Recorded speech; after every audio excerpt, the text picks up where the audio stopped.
Episode एक ऐसे लम्हे से शुरू होता है जो दिल को चीर कर रख दे। रजा के वार्ड से अचानक अलार्म की चीखती हुई आवाजें उठती हैं। मशीनें बेकाबू होकर खतरे की तरफ इशारा करती हैं। मल्लिका घबरा कर आगे बढ़ती है। डॉक्टर कुछ करें, मेरे रजा को कुछ हो रहा है। उसकी कांपती आवाज पूरे वार्ड की हवा को भारी कर देती है। नर्स फौरन टीम को बुलाती है और चंद सेकंड में पूरा स्टाफ भागता हुआ रजा के बिस्तर के आसपास इकट्ठा हो जाता है। बाहर बैठा शहूद घंटों से दुआओं में डूबा हुआ था। अलार्म सुनते ही उसका दिल जैसे किसी ने मुट्ठी में जकड़ लिया हो। वो झटके से उठता है और दरवाजे पर लपकता है। मेरे भाई को क्या हुआ, मुझे अंदर जाने दें। नर्स हड़बड़ा कर उसे रोकती है, मगर उसकी बेचैनी काबू से बाहर होती जा रही है। दीवार के सहारे खड़े खड़े उसकी टांगें कांपने लगती हैं। दूर खड़ी सफिया पहली बार उसे इस तरह टूटता हुआ देखती है। उसके सीने में सालों से जमा नफरत का जहर एक पल को पिघलने लगता है। वह पास आकर नरम आवाज में कहती है, शहूद सब ठीक हो जाएगा, बैठ जाएं। वह उसकी तरफ देखता है, आंखों में डर, पछतावा और दर्द एक साथ तैरते हुए, मगर वो खामोश रहता है। अंदर डॉक्टर रजा की धड़कनें संभालने की जद्दोजहद में लगे हुए हैं। पल्स तेजी से गिर रही है। मास्क लगाया जाता है। डॉक्टर उसके सीने पर दबाव डालते हैं। मशीन की लाइन कभी उठती है, कभी आखिर सांसों की तरह सीधी हो जाती है। वार्ड में एक खौफनाक सन्नाटा फैल जाता है, सिवाय मशीनों की तेज बीप के। डॉक्टर दहाड़ता है, पल्स खो रही है फास्ट। उसी वक्त रजा की धड़कन मंद पड़ते ही उसके जहन में पुरानी यादों के दरवाजे खुलने लगते हैं। बचपन में शहूद के साथ खेलना, परिवार की खुशियां, मल्लिका से पहली मुलाकात,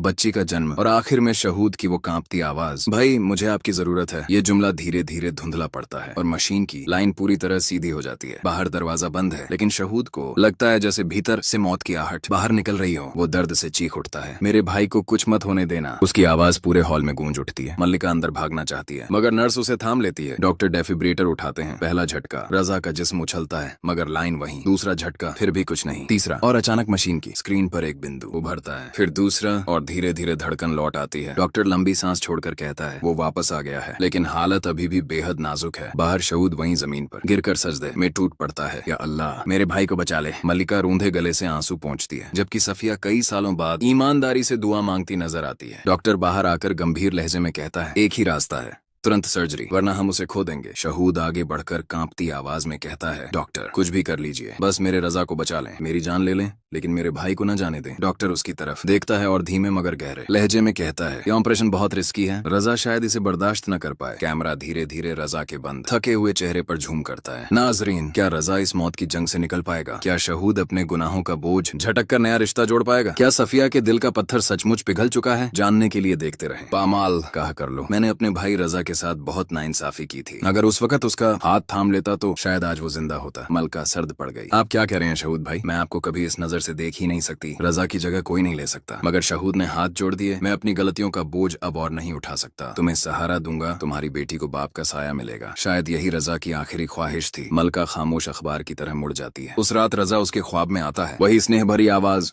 मलका अकेली मत रहना, मैंने ही शहूद को भेजा था, उसके साथ निकाह कर लो, यही तुम्हारे लिए बेहतर है। मलका घबरा कर उठ बैठती है और अगले ही दिन उसका निकाह शहूद से हो जाता है। शहूद घर लौटकर अपनी बीवी सूफिया से माफी मांगता है, मैंने तुम्हारे साथ भी गलत किया और अपने भाई के साथ भी, लेकिन मलका को अकेला छोड़ना जुल्म होता। सूफिया चोट खाई मगर समझदार लंबी सांस लेकर कहती है, अगर यही सही है तो उसे घर ले आओ। रजा तो अब लौट नहीं सकता, लेकिन शायद मैं अपनी गलतियों का प्रायश्चित कर सकूं। लेकिन मलका के घर आने के बाद सब कुछ उतना आसान नहीं रहता। सूफिया के दिल में एक अजीब सी कसक जन्म लेती है। उधर शहूद मलका की छोटी बेटी की मासूमियत से इतना लगाव महसूस करने लगता है कि उसकी दुनिया ही बदलने लगती है। सूफिया इस बदलते माहौल को बर्दाश्त नहीं कर पाती और एक अंदर ही अंदर जलती हुई खामोशी घर को घेरने लगती है। मलका खुद सोच में पड़ जाती है, क्या इस नए निकाह से रजा की रूह को सुकून मिलेगा, या उसने एक नई और अनजानी मुसीबत को अपने दरवाजे पर बुला लिया है? सिर्फ एक मेडिकल रिपोर्ट ने रजा की पूरी दुनिया उलट कर रख दी थी। चेकअप के बाद वह गहरी बेचैनी में क्लिनिक से निकला और घर पहुंचने तक उसकी धड़कनें जैसे किसी अनदेखे डर से लड़ रही थी। अभी वह घर के दरवाजे में दाखिल ही हुआ था कि पुलिस उसकी दहलीज पर आ खड़ी हुई। अफसर ने बेरुखी से बताया कि उसकी जमानत की मियाद खत्म हो चुकी है और अब उसे उनके साथ चलना होगा। रजा चुपचाप उनके साथ पुलिस स्टेशन चला गया। दूसरी तरफ मल्लिका घबराहट में शहूद को कॉल कर रही थी। शहूद ने उसे तसल्ली दी और कॉल काटते ही तेजी से गाड़ी दौड़ाते हुए थाने पहुंच गया। वहां जाकर उसने पुलिस को रजा की मेडिकल रिपोर्ट दिखाई और बताया कि उसका भाई कैंसर के आखिरी दौर में है,